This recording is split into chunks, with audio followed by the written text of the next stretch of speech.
Hello students, मैं हूं विकास और मैं आप सभी का नॉलेज बीम यूट्यूब चैनल के एक नए वीडियो में पुनः स्वागत करता हूं। स्टूडेंट्स, आज की वीडियो में हम लोग सिंटेक्स टॉपिक के अंतर्गत एडवर्ब से संबंधित हमको क्या वाक्य में एरर देखने को मिल सकते हैं और उन एरर को हम लोग कैसे इंप्रूव करेंगे, आज के इस वीडियो में हम लोग सीखने वाले हैं। तो वीडियो को शुरू से लास्ट तक पूरा वॉच कीजिएगा ताकि आप वाक्यों में आने वाले एडवर्ब संबंधी एरर्स को समझ सकें और उन्हें कैसे आपको इंप्रूव करना है यह भी जान सकें, क्योंकि बोर्ड एग्जाम में एडवर्ब से संबंधित आपको क्वेश्चन देखने को मिल सकता है। इस वजह से वीडियो आपके लिए काफी इंपॉर्टेंट है। तो चलिए बगैर समय वेस्ट के वीडियो स्टार्ट करते हैं और एडवर्ब संबंधी हमको वाक्य में क्या एरर देखने को मिल सकते हैं उन्हें हम लोग देख लेते हैं और समझ लेते हैं। तो स्टूडेंट, जैसा कि देख सकते हैं मैंने इस बोर्ड पर लिखा है रूल्स ऑफ एडवर्ब, अर्थात एडवर्ब के नियम। तो एडवर्ब के अंतर्गत बहुत सारे नियम आते हैं जिनको कि मैं अगर आपको स्पष्ट करने लगूं तो वीडियो काफी लंबा चला जाएगा और आपको उतना समझ में भी नहीं आएगा, क्योंकि बहुत सारे नियम हैं। इस वजह से एडवर्ब से संबंधित वाक्य में क्या आपको एरर देखने को मिलता है, उन एरर्स को कैसे आप इंप्रूव करेंगे, अगर आप इन चीज़ों को समझ लेते हैं तो भी आपके लिए काफ़ी होगा, क्योंकि एडवर्ब से आपको बहुत ज़्यादा क्वेश्चन देखने को नहीं मिलता है। फिर भी मैं आपको यहाँ पर एक्सरसाइज में जो आपको वाक्य देखने को मिल रहा है इनमें क्या एडवर्ब संबंधी एरर है मैं आपको अच्छे से स्पष्ट कर दूंगा और जो उससे संबंधित नियम है वह भी स्पष्ट कर दूंगा ताकि आपको समझ में आ जाए। और इसके आगे और भी एक्सरसाइज है, हम लोग उनको भी समझेंगे और उनसे संबंधित क्या नियम है वह भी मैं आपको स्पष्ट कर दूंगा। इससे आपको एडवर्ब संबंधी बहुत सारे रूल्स वैसे ही याद हो जाएंगे। तो सबसे पहले मैं आपको बता देना चाहता हूं कि एडवर्ब होता क्या है। एडवर्ब एक ऐसा शब्द होता है जो नाउन तथा प्रोनाउन को छोड़कर से सभी पार्ट्स ऑफ स्पीच की विशेषता बतलाता है। तो यहां पर देख सकते हैं मैंने लिखा है करेक्ट द फॉलोइंग सेंटेंसेस, अर्थात आ रहे वाक्यों को शुद्ध कीजिए। तो पहला जो सेंटेंस है, दिस फ्लावर स्मेल्स स्वीटली, अर्थात यह पुष्प मधुरता से स्मेल्स महकता है, मधुरता से। तो यल वाई लगाने की आवश्यकता नहीं है, मधुर महकता है या मधुर सुगंध देता है, बस ऐसे ही करना है। तो हम लोग यहाँ पर जो स्वीटली है उसको केवल स्वीट लिखेंगे, मधुर, यानी यह पुष्प मधुर सुगंध देता है या मधुर महकता है। इसके बाद जो दूसरा सेंटेंस है उसमें देखते हैं क्या एरर है, never I can like such a bad man. तो जब भी आपका नेवर कैन के साथ आएगा तो कैन के बाद ही नेवर का प्रयोग किया जाता है, ये चीज याद रखिएगा। तो हमको इस तरह से लिखना होगा आई कैन नेवर, यानी कैन के बाद ही आपका नेवर का प्रयोग होता है। इसके बाद अगला सेंटेंस है he has gone to home, वह घर जा चुका है। तो होम से पहले टू का प्रयोग नहीं किया जाता है, यह चीज याद रखिएगा। तो हमको केवल गॉन होम लिखना होगा, टू को हटा देना होगा। इसके बाद अगला सेंटेंस है the dog rain very fastly, यानी कुत्ता बहुत तेज दौड़ा। यहां पर फिर देख सकते हैं यल वाई लगा हुआ है, तो फास्ट ऑलरेडी हमारा एडवर्ब होता है, यल वाई लगाने की कोई आवश्यकता ही नहीं है। तो इसमें से हम लोग फास्टली में से यल वाई हटा देंगे, केवल फास्ट, जैसा कि पहले वाले सेंटेंस में था। इसके बाद अगला सेंटेंस है Govind comes to school late often, यानी गोविंद प्राय देर से स्कूल आता है। तो ऑफेन जिस वर्ब की विशेषता बतलाता है उससे पहले प्रयोग किया जाता है। तो यहां पर गोविंद ऑफेन कम्स, तो हमको इस तरह से लिखना होगा गोविंद ऑफेन कम्स, इस तरह से हमको लिखना होगा, ठीक है। तो Govind often comes to school late. इसके बाद अगला सेंटेंस है ही मच वाज प्लीज, वह अत्यधिक प्रसन्न था। तो प्लीज जो है हमारा पास्ट पार्टिसिपल है और यह जो हमारा एडवर्ब है मच, यह पास्ट पार्टिसिपल की जब विशेषता बतलाता है तो ठीक उससे पहले प्रयोग होता है। तो मच हमको प्लीज के पास लिखना होगा। तो इस तरह से हमारा करेक्ट होगा ही वाज मच प्लीज्ड, इस तरह से हम लोग करेक्ट करेंगे, ठीक है। इसके बाद अगला सेंटेंस है ही फ्रीक्वेंटली इज लेट, वह बार बार लेट होता है। तो यहां पर देख सकते हैं इज जो है हमारा बी वर्ब है, तो बी वर्ब के बाद ही फ्रीक्वेंटली आता है, यह चीज याद रखिएगा। तो अगर आपका नेवर भी आएगा तो भी आपका ऑलवेज आएगा तो भी आपका बी वर्ब के बाद ही आएगा। तो he is frequently late, he is frequently late, इस तरह से आपको करेक्ट करना होगा, ठीक है। इसके बाद अगला सेंटेंस है, देखते हैं इसमें क्या एरर है। He was too glad to accept my invitation, अगर हम लोग इसका अर्थ ले तो इसका हिंदी अर्थ आएगा वह इतना प्रसन्न था कि मेरे आमंत्रण को स्वीकार नहीं कर सकता था। यहाँ पर ग्लैड जो है प्लीजेंट थिंग है, यानी कि प्रसन्न करने वाली बात है, जबकि हमारा एडवर्ब टू का प्रयोग अप्रसन्न करने वाली चीजों के लिए किया जाता है, यानी निगेटिव अर्थ के लिए अप्रसन्न चीजों के साथ। तो यहाँ पर प्रसन्न करने वाली चीज है, निगेटिव अर्थ आएगा, तो यह जो है हमारा सेंटेंस अव्यवस्थित हो जाएगा। इस वजह से हम लोग एडवर्ब टू की जगह किसका प्रयोग करने वाले हैं, वेरी। हमको लिखना होगा वेरी ग्लैड, और इसके बाद हम लोग ये जो इन्फिनिटिव उसको हटा देंगे, वेरी ग्लैड ऑफ एक्सेप्टिंग, इस तरह से।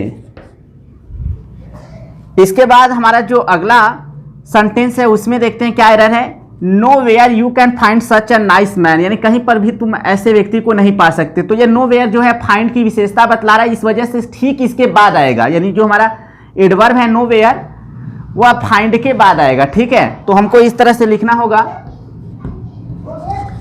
यू कैन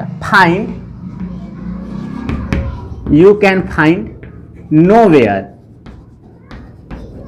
ठीक है, इस तरह से आपको लिखना होगा।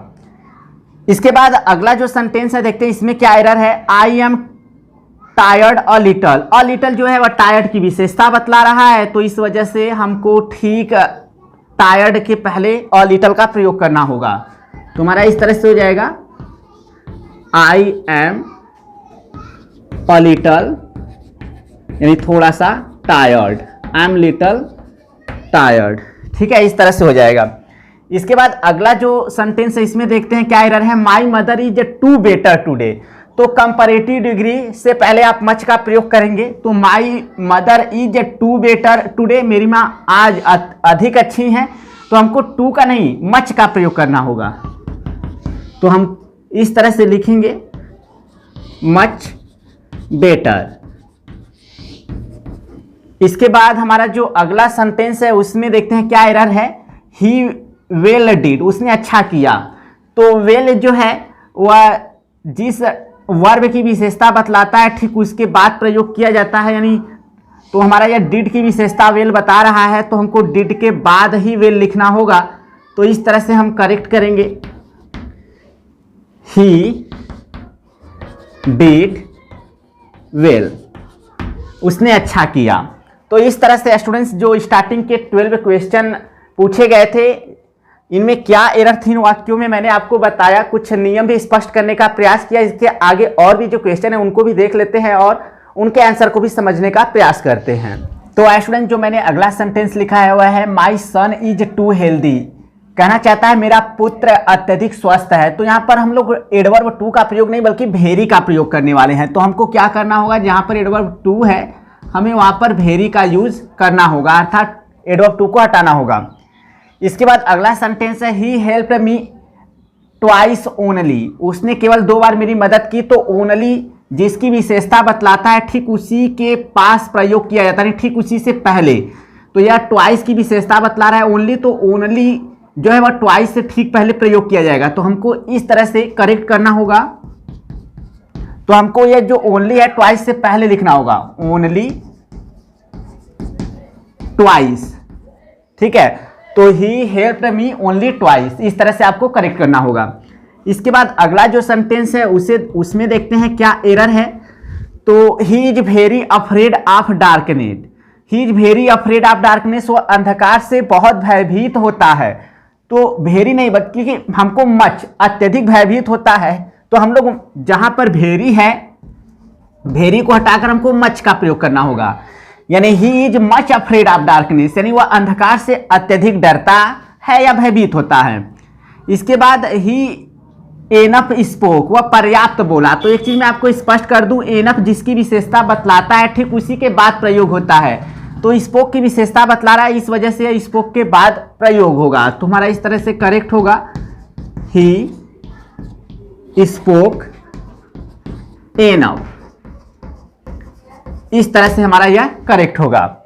इसके बाद अगला सेंटेंस है, ही लुक्स नेवर सैड, वह कभी उदास नहीं दिखता है। तो यह जो नेवर है या जिस वर्ब की विशेषता बतलाता है उससे पहले प्रयोग किया जाता है। तो हमको यहां पर लिखना होगा, ही नेवर लुक्स। तो इस तरह से हमको करेक्ट करना होगा, ही नेवर लुक्स सैड, वह कभी उदास नहीं दिखता है, इस तरह से। इसके बाद अगला सेंटेंस है हनी टेस्ट स्वीटली, यानी शहद मीठे स्वाद का होता है या शहद का स्वाद मधुर होता है, मधुर। तो यहाँ स्वीटली लिखने की कोई आवश्यकता नहीं है क्योंकि इसका हिंदी अर्थ मधुरता से होता है, तो हमको यहाँ पर जो है वह स्वीटली की जगह केवल स्वीट लिखना होगा, यानी शहद का स्वाद मधुर होता है। इसके बाद the news is very good to be true, तो वेरी नहीं बल्कि यहाँ पर देख सकते हैं हमारा इन्फिनिटिव का प्रयोग है, तो हमको एडवर्ब टू का प्रयोग करना होगा वेरी के स्थान पे। तो हमारा इस तरह से हो जाएगा टू गुड, यानी समाचार इतना अच्छा है कि सत्य नहीं हो सकता है। इसके बाद स्टूडेंट्स यहाँ पर मैंने एक क्वेश्चन आपके लिए लिखा है और इस क्वेश्चन में अर्थात इस सेंटेंस में क्या एरर है एडवर्ब संबंधी, आपको अपना जो आंसर है वह कमेंट के माध्यम से सेंड करना है। वह सेंटेंस है ही सून विल रिटर्न होम, आपको इसमें बताना है क्या मिस्टेक है और अपने आंसर को कमेंट के माध्यम से सेंड करना है। तो आई होप स्टूडेंट्स मैंने आपको काफ़ी हद तक एडवर्ब संबंधी वाक्य में क्या एरर आपको देखने को मिल जाते हैं, मैंने इस टॉपिक का एक्सरसाइज आपको सॉल्यूशन के साथ और कुछ नियम भी स्पष्ट करते हुए स्पष्ट किया ताकि आपको काफ़ी हद तक समझ में आ जाए। फिर भी कोई अगर आपको डाउट लग रहा है या कंफ्यूजन है तो आप मुझे कमेंट सेक्शन में ज़रूर बताइएगा। और आप लोगों से रिक्वेस्ट है कि अगर आपको वीडियो अच्छा लगा हो तो वीडियो को लाइक कीजिएगा क्योंकि इससे मुझे काफ़ी मोटिवेशन मिलता है आप लोगों के लिए डेली वीडियो प्रोड्यूस करने के लिए। और साथ ही साथ मेरे इस वीडियो के डिस्क्रिप्शन में एप्लीकेशन का लिंक है, उसे भी जाकर आप प्ले स्टोर से इंस्टॉल कर लीजिए। एप्लीकेशन का अगर लिंक नहीं मिलता है तो हमारे एप्लीकेशन का नाम भी नॉलेज बीम ही है, जो हमारे यूट्यूब चैनल का नाम है। आप प्ले स्टोर पे जाकर सर्च कीजिए नॉलेज बीम, आपको हमारा एप्लीकेशन देखने को मिल जाएगा। वह आपके बोर्ड एग्जाम के प्रिपरेशन के लिए बहुत ही हेल्पफुल है। पूरा उस पर जो फीचर है सब फ्री है, किसी तरह का कोई आपको इन्वेस्ट करने की आवश्यकता नहीं है, सारी चीज़ें फ्री हैं। तो आप उसे एक बार जरूर ट्राई करें, डाउनलोड करें प्ले स्टोर से और अच्छा रेटिंग भी वहां पर दे, 5 स्टार तो आप लोग का देना बनता है। तो स्टूडेंट्स यह था एडवर्ब संबंधी हमें क्या एरर वाक्य में देखने को मिल सकते हैं। मैंने आपको काफ़ी हद तक अच्छे से स्पष्ट करने का पूरा प्रयास किया कि आपको एडवर्ब संबंधी एरर्स को इंप्रूव करने में हेल्प मिल सके। तो इस वीडियो में फिलहाल इतना ही, मिलते हैं नेक्स्ट वीडियो में, तब तक के लिए thank you so much for watching this video.